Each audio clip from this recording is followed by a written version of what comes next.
Le monde est rempli de personnes très intelligentes qui ne comprennent absolument rien à la politique, alors qu'un analphabète fonctionnel comme Trump peut atteindre une forme de génie dans sa capacité à raisonner avec l'esprit du temps. Ça, c'est un extrait de L'Ordre des Prédateurs, le dernier livre de Giuliano da Empoli, l'un des mecs les plus pertinents pour comprendre la politique dans le monde en ce moment. Et son livre nous explique enfin pourquoi Trump et les gens qui lui ressemblent s'en sortent toujours bien, alors même qu'ils agissent sans réfléchir. Et justement, la thèse de da Empoli, c'est qu'on est en train de changer d'époque, et qu'il en résulte la confrontation entre deux types de personnalités politiques, les avocats et les borgiens. Dans le monde d'avant, on avait l'habitude d'être guidé par des leaders politiques qui suivaient des règles et qui les respectaient. Sur la démocratie, la vérité, l'éthique, on disait et on ne faisait pas n'importe quoi. Ça, ce sont les avocats. Mais aujourd'hui, dans un monde où la technologie a rebattu les cartes et où les puissances se renversent, il émerge une nouvelle catégorie, bien plus féroce, les borgiens, qui se comportent comme des prédateurs. Le borgien, c'est le modèle du prince de Machiavel, cette œuvre de philosophie politique majeure qui décrit un souverain pas idéal, mais une bête politique réelle, moitié renard, moitié lion, qui sait utiliser l'astuce pour flatter les hommes et la force pour les subjuguer. Et bien dans un monde qui est guidé par la logique de la force, où la limite aux finances, à la crypto-monnaie, à l'IA et à la puissance militaire est même inconcevable, dans ce monde nouveau, les borgiens ont un avantage décisif, car ils ont l'habitude d'évoluer dans un monde sans limite. Ils ne se contentent pas de résister à l'adversité, ils tirent leur force de l'inattendu,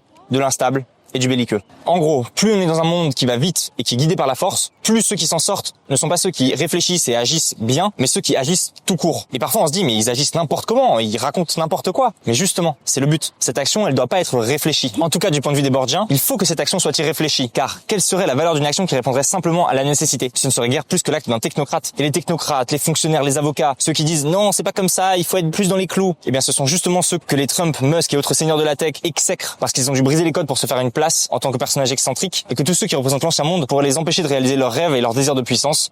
Et ça, ils l'éliminent. Bref, pour comprendre dans quel monde on évolue aujourd'hui et pour décider ce qu'on en fait, il faut lire L'Ordre des Prédateurs de Giuliano da Empoli.